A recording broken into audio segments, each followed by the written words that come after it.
Well, even on AI, man, you got a bunch of these people who developed AI, like Google, like ChatGPT, even with Microsoft. Now they're the ones coming out and saying, "Hey, we got to regulate this." Right. Before basically all other entrepreneurs can get in the game, they're saying we should regulate this. We should regulate this. It's like, bro, you already got it.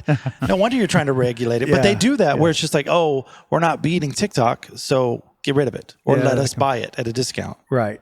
And by the way, if they beat it up enough, that is what happens. It's the same thing that happens with crypto. Banks, even JP Morgan and Diamond, they're saying, no crypto, no crypto. His daughter is buying Bitcoin, and then they're coming out with their own.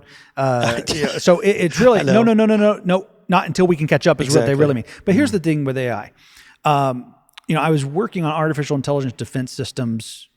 Started off in cybersecurity and then went to that. Wow. And so in 2018, 19, 20, 21, I was really deep into the artificial intelligence as it relates to more defense systems and weapons than business applications. A lot of startups were doing business and how you separate this orange from a ripe orange from one that's rotten or something.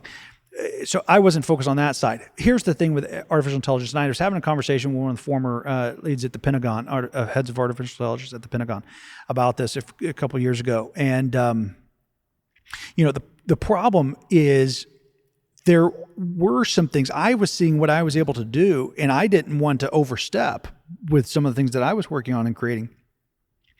And I thought, man, am I even allowed to sell this to another company or another country or, a foreign company?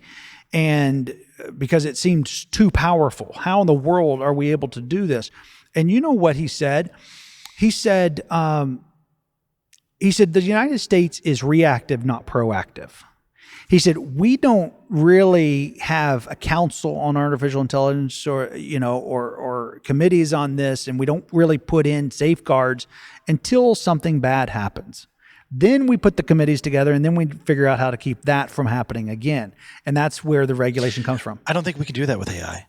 Like, it's so fast. It's so good, and it's growing every single day. I'm a technologist, if that's even a word. I love technology.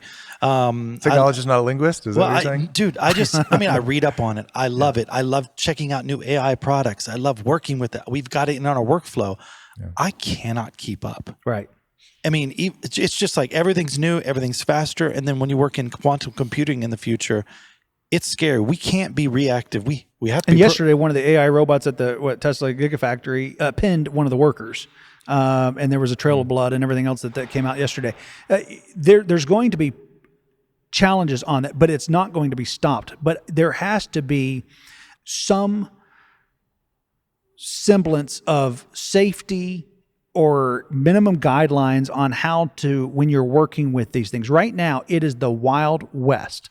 Oh, yeah. Of artificial intelligence. Well, do you think some of this, though, is because, like, a lot of our politicians don't get it? They literally don't understand. They can't. I've spent during the night in Istanbul, in Doha, in Qatar, Juba, different countries around the world with sitting Congress people and U.S. ambassadors talking through the night, talking all kinds of issues in politics and policies. And let me tell you, most of them cannot even send a text message. They struggle with turning on their phone. They literally, I look at them try to navigate through their way through an airport, and I'm like, how do you even live? Like, as a normal person, much less as a leader. Yeah. It was shocking. I think it's one of the things God used to give me encouragement that, yes, I do want you to run for president, because I always held it in such high esteem. But when you're around the people who were controlling your life on a daily basis, these are people you would not hire to be a supervisor at McDonald's. They would not, and I'm not exaggerating. That's not just a pun. You would not. Wow. Because they are incapable of working the cash register. They'd be incapable of wrapping the hamburger the right way. They are physically incapable of the most simple task. And yet, they're going to handle nuclear weapons. They're going to handle artificial intelligent weapons. Hey, thanks for watching this clip. If you want to see the full podcast, be sure to click on the link in the description. And if you feel like it, hit subscribe.